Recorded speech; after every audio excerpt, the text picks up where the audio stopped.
ang pinaka hindi ko malilimutan talaga guys na pangyayari dun guys sa trabaho ko guys, dun sa area na yun guys, dun sa tunnel namin, yung nakulong ako sa loob ng butas ng 3 araw guys, gawa nung malakas na bagyo guys, naglandslide yung taas. Tapos yung pinaka sinking namin, pinaka drive napuno na ng putik guys, nasa mga 20 hampos guys ang napuno ng putik doon guys, kaya kami ay nakulong doon sa loob.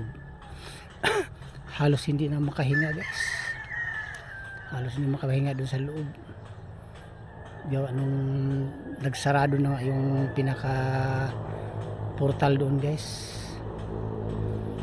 Kaya naroon kami 3 araw kami doon guys sa loob guys. Hindi na namin alam kung minsan alas 12, tingnan naman sa relo namin, hindi namin alam alas 12 ba ng gabi o alas 12 ng umaga. Yun guys ang andun sa loob guys. Sa tubig naman walang problema sa tubig, ang tao pala nabubuhay guys kahit walang kain, basta may tubig lang talaga sa loob. Okay guys, thank you for watching guys, follow and share, at yan ang istorya ng buhay ko guys. Thank you for watching.